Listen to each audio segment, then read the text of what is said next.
Hey everybody, Ryan here at etrailer. Today on our 2020 Chevy Traverse, we're going to be taking a look at and showing you how to install the Roadmaster Stop Light Switch. So before we talk about the stop light switch and why we may or may not need it, I figured it'd be useful just to kind of touch base on the main components that we're going to need to flat tow our Traverse down the road in the first place. There's going to be a total of 5 main components that you're going to need. The first one's going to be a base plate. And that base plate is going to provide us with a solid and reliable connection point. That way we can hook our tow bar up to it. Tow bar is going to be that second component. And this is going to be the physical link that connects the front of your Chevy to the back of your motorhome. The third main component is going to be safety cables. And these are there in the event of an unlikely disconnect. These are going to keep everything paired together. The fourth main component is going to be tow bar wiring, and what the wiring is going to do is transfer the lighting signals from the back of your motorhome to the back of your Chevy, keeping you safe and legal. And last but not least, the fifth main component is going to be a braking system. And what this is going to do is apply the brakes in your SUV whenever you hit the brakes in your coach, helping bring you to a more complete and predictable stop. So now that we covered that, let's go ahead and talk about the stop light switch. So whenever you're flat towing your Traverse down the road, your factory stoplight switch is going to be inactive, and so we can't tap into that. And the reason that you would need to do that in the first place is if whatever braking system you're using requires you to have a brake signal, that way the indicator light can work. And right off the top of my head, I can think of a few braking systems that require that. Ours here today did. That's the Roadmaster. The InvisiBrake will also require that, as well as the Stay and Play supplemental braking system.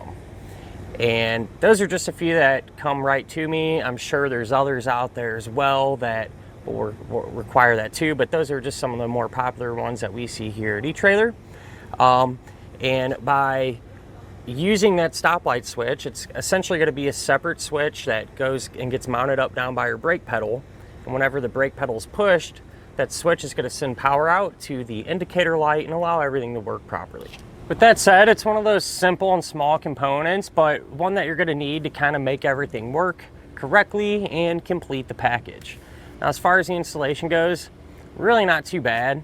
You know, you are going to be working underneath the dash, but everything's kind of down low and relatively easy to get to, so it really shouldn't give you a whole lot of issues.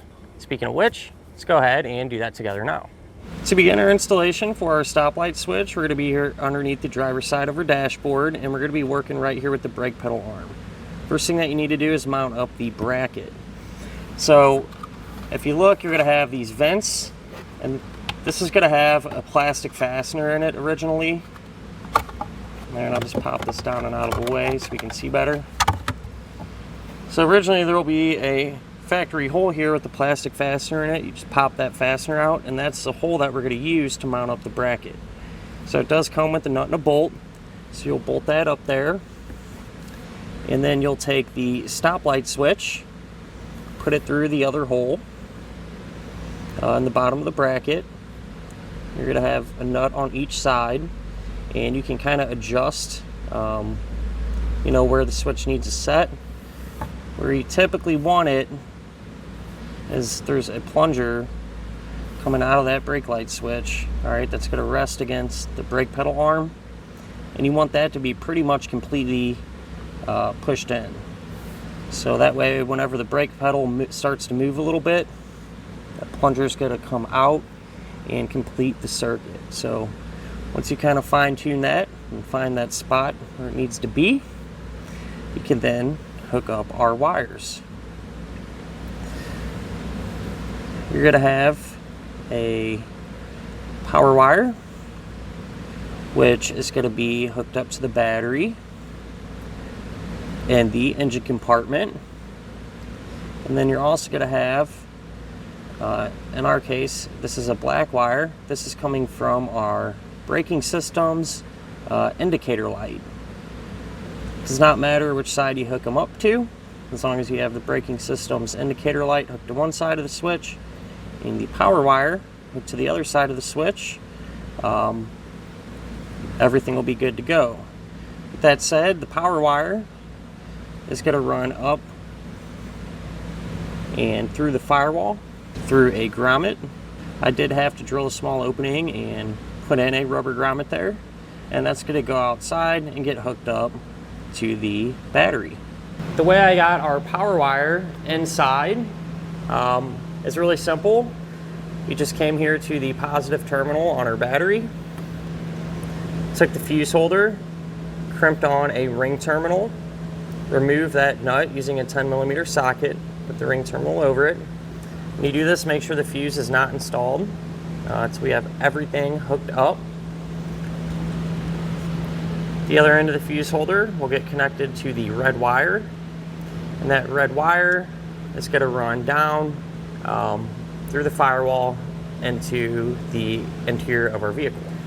Now that we have the stop light switch hooked up, we can install that fuse. And with our braking system hooked up over here on our vehicle side, we'll install that fuse as well. And that'll finish up our look at and our installation of the Roadmaster Stop Light Switch on our 2020 Chevrolet Traverse.